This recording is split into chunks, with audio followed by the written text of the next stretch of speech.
Hi, welcome to another episode of Clear Lake Connections, where we talk to the people behind the businesses of Bay Area Houston.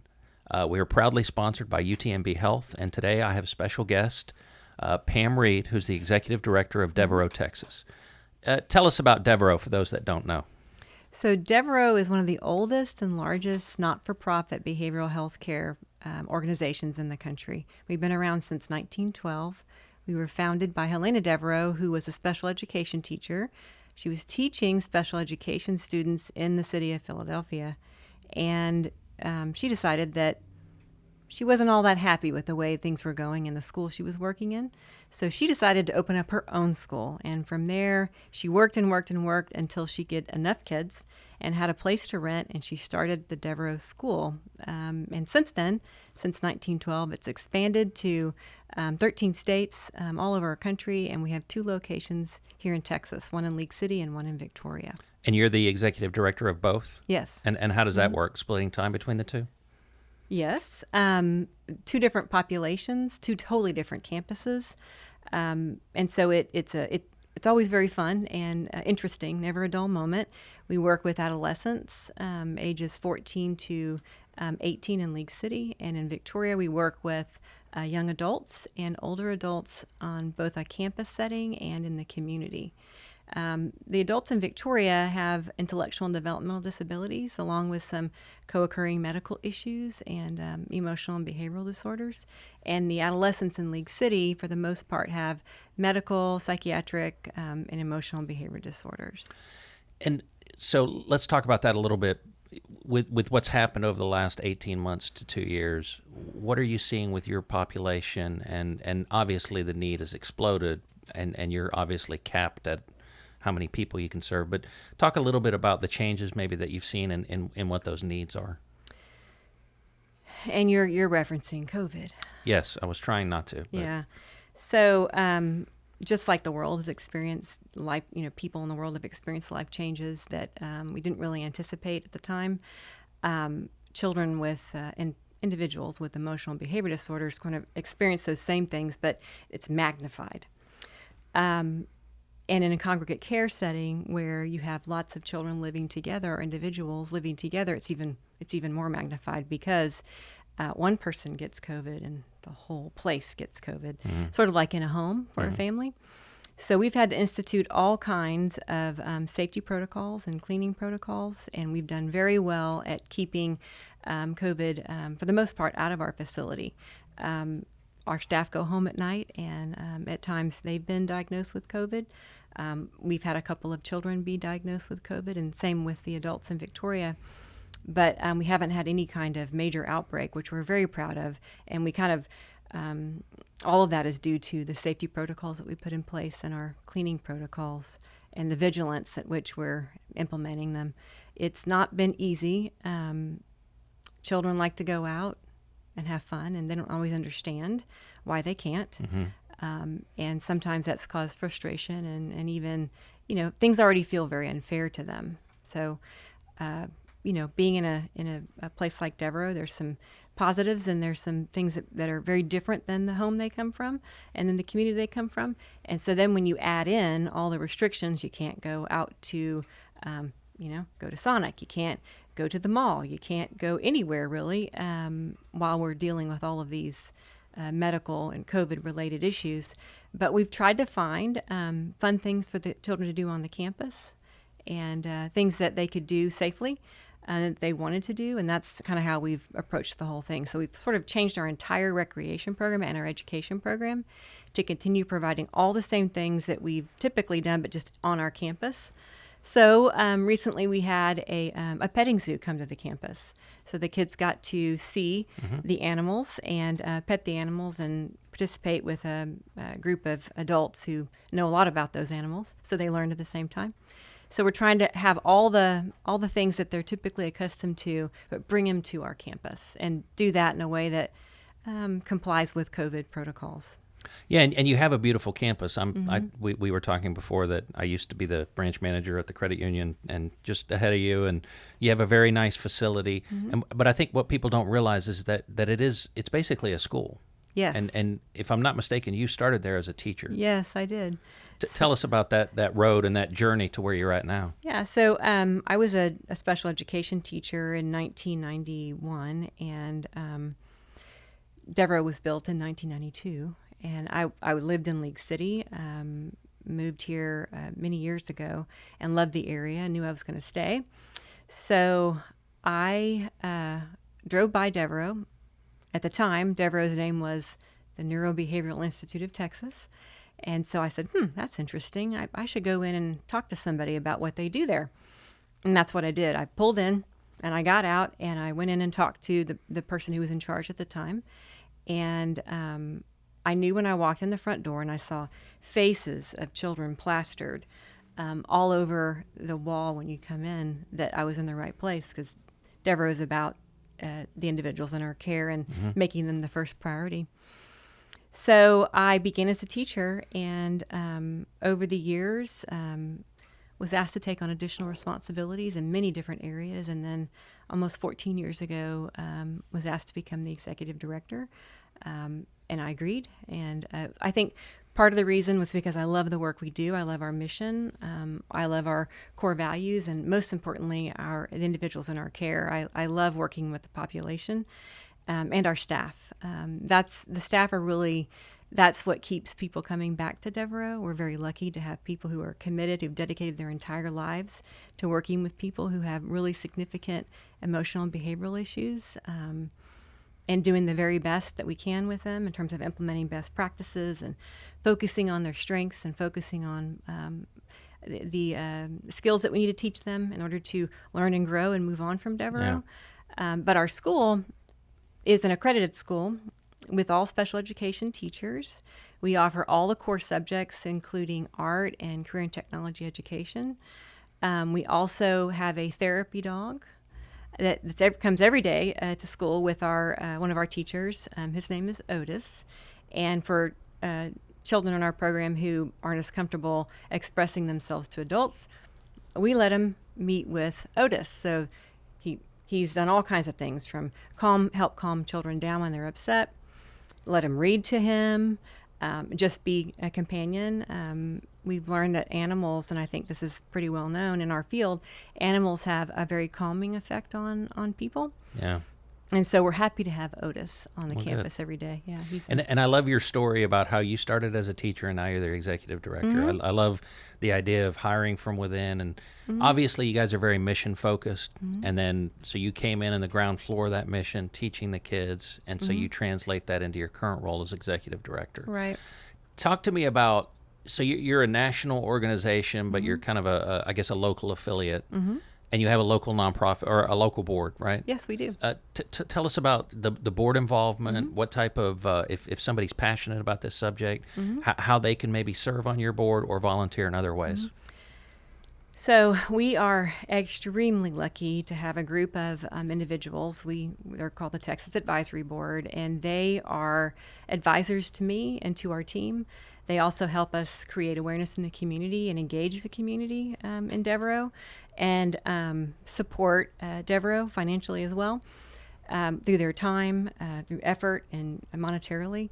Mm-hmm. We've got some of the hardest working advisory board members in the whole organization, and that's evident in our outcomes and results. Many other Devereux also have advisory boards, but they're not nearly as active and as engaged as ours is. And it really shows. We're able to raise money for Devereux and also create a lot of interest in the community and engage people into what we're doing. We've also got a group called the Friends of Devereux, and they're sort of like the children. They're sort of like their surrogate grandpas and grandmas. They host all kinds of Christmas celebrations for the children, which is coming up. It's called My Holiday Wishes. So they make sure the kids get all of the things that our kids get, stockings and presents and celebrations and all kinds of things. They also provide, when needed, tutoring and library services. So we have a library on the campus that they run. And then they do all kinds of fun stuff for the kids, just fun activities and things to make it feel more like home. and to the kids. And then they also, before COVID, hosted a prom for our kids at South Shore Harbor. Wow. So our prom is just like the prom that you would get if you were attending, one of the local high schools.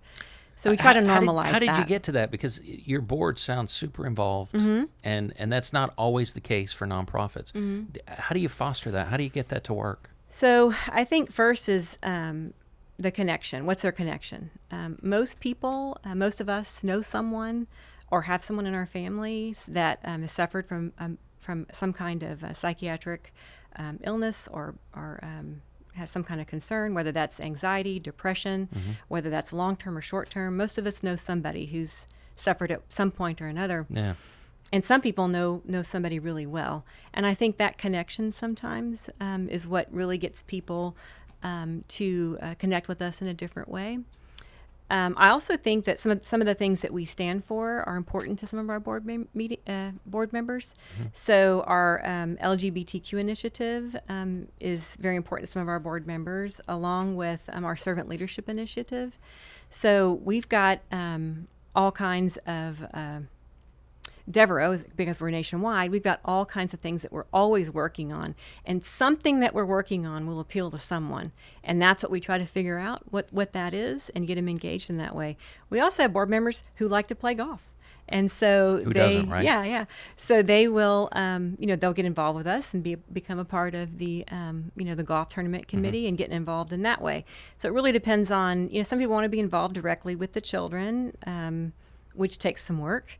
And then other people want to be more involved in creating awareness and fundraising. So we just try to figure out what that niche is and bring them in. We have a lot of really special stories, and we like to tell our board members and the community about children in our care and what they say about their experiences at Devereux. For example, last Friday I met with a young lady. I'll call her E. Her name is not E, but I'll call her E. And she described her experience at Devereux in one of the most, she used a metaphor, but one of the most beautiful ways. And I thought, wow, you've really been thinking about this. She says, I am the plant, and I think of Devereux as the water and the sun and the fertilizer. Something to think about there.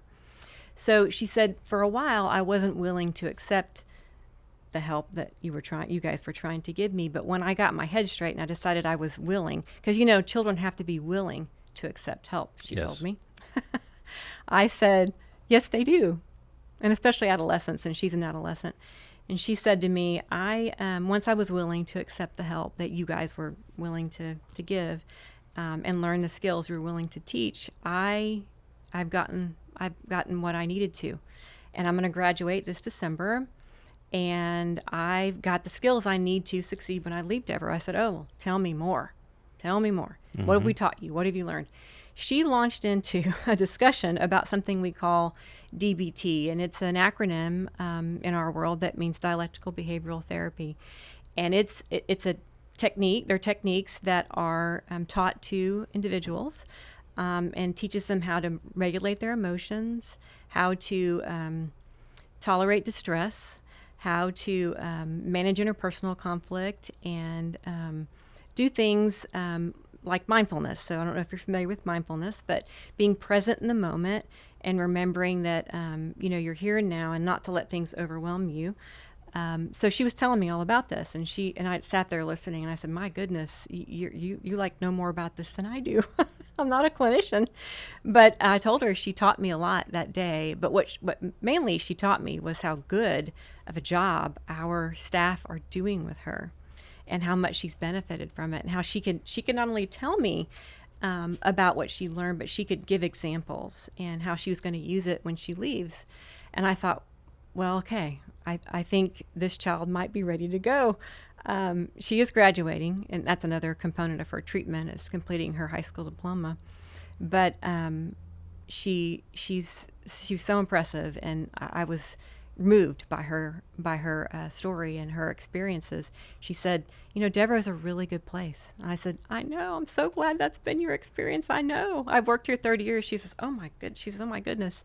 I said, yeah. I said, I've seen many kids like you, but the fact that you could tell me exactly what it is that we taught you, that you could generalize to another environment. One thing, she's learned many things. It tells me you're going to use it, Yeah. and you're going to be okay when you leave. Yeah, and those success stories, you must have, Yeah. hopefully you Oh, have thousands of them. And we do. We do. We have thousands of those kinds of stories, and I know most of them because I've been around for most of them. But typically, the stories that we hear are more, I would be dead without Devereux, things like that. So those stories are very moving too, and really kind of remind you about the critical work that we're doing, the important work we're doing. But this story was like, wow, she didn't know I was going to ask her those questions, and she could tell me all about it. Yeah. So it's very impressive. it's got to be super rewarding Yeah. to on a daily basis get that kind of affirmation that Yes. the work you're doing is, in this case, changing lives, in some cases saving lives. Yes, exactly. Our staff are really the key to that. I just provide the resources and the supports. Our staff are the ones who make it all happen. And the children would tell you that as well. The staff are the ones who they remember when they leave, and the ones they call when they leave, to give updates and so forth. But she's a great example of a success story. Well, that's great. So tell me your biggest needs, because I know you're a nonprofit, and so obviously you need money. Money's always a nonprofit need. This. Sounds like you're doing well on the volunteer front, but you could probably always use more. Yes. Tell us, what are the biggest needs Devereux has right now? I think in this world we're living in now with COVID, we need a lot of understanding, but we also, and our children need understanding and their families, but we also need people that are willing to help us advocate and educate, not just in our community and in our state, but across our country, about the impact of mental health on individuals, children, in our society, and helping people understand that there is treatment available in states that we work in, that Devereux works in. And although I think Texas has made really significant strides, we still have some improvements to make, but helping advocate. And I think along with that comes advocating for better funding. We have to figure out a way to get people the help they need at the front end and not after they're already in a major crisis. Sometimes at that point, first of all, it's much more expensive, and the care is much more long-term. And there's some things that we could have done in the beginning that would have helped that outcome. Yeah. So I think the advocacy is important as well. Definitely get involved with us. Come to our events. We have a gala coming up in April. And we also have, before the gala, we have lots of Christmas celebrations and so forth, holiday celebrations for our children that people could get involved in as well. And if you want to volunteer, please go to our website. There's a place for you to reach out to us and let us know how you'd like to be involved in whatever way you want to be involved.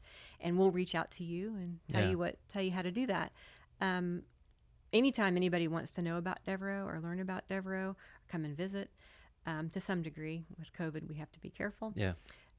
We're more than happy. Our doors are open. We're transparent. Although we're kind of off the street in League City, and people don't always know exactly what we do and who we are, we're open and wanting to communicate and invite people in anytime. Just reach out to us and let us know.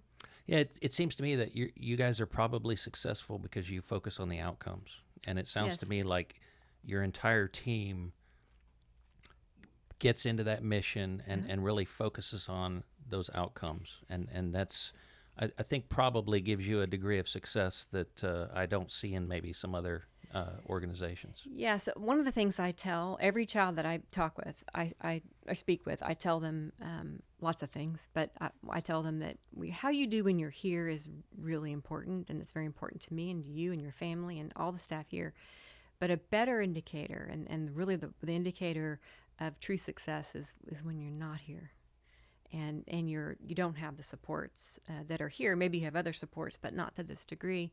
That's what we're looking for. We're looking for your long-term success.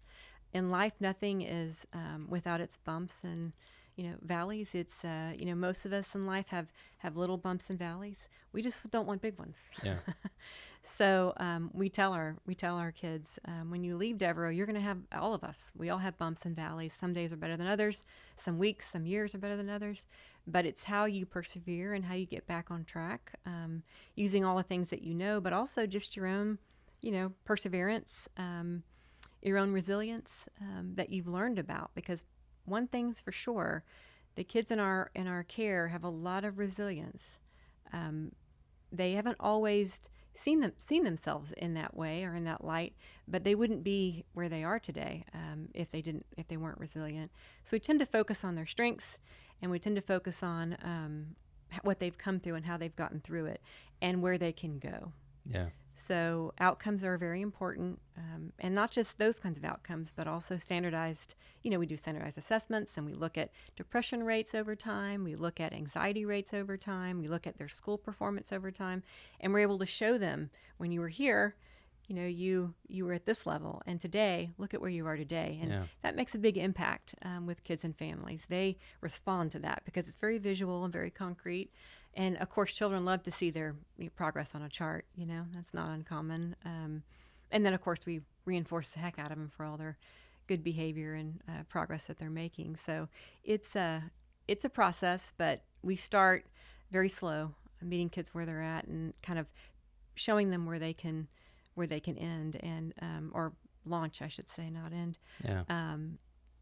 Over time, and it's pretty powerful because some of the kids will say, I never thought I'd be where I am today. And they have to really give themselves some credit, for getting there. Yeah, and the Devereux story sounds so amazing. And I do think that people are talking more about mental health. I mean, probably in the last 10 years, I think that's changed. Yeah. But I agree with you. If we can keep that momentum going, it's just going to benefit us all. Yeah. Anything else you want to tell us about Devereux or, your experiences before we part? We are always evolving. We're always, as Ms. Devereux said, we're always en route. There's never an end to what we do. We're always striving to be better than the day before. We're always striving for bigger and better outcomes, and all for individuals in our care. And we appreciate this community. We're very fortunate to have this community, to have the chamber. Our chambers, and also our community support. And we're just glad to live in this community and work in the community and have the support that we do. Well, we appreciate the great work you're doing. Thank you. Thank you. If you'd like to learn more about Devereux, please visit devereuxtx.org. Hello, Clear Lake Area Chamber of Commerce members and Bay Area Houston. If you're a business wanting to expand your customer base, give back to your community, think about the quality of life around Clear Lake area, think about joining the chamber. Go to clearlakearea.com for more information.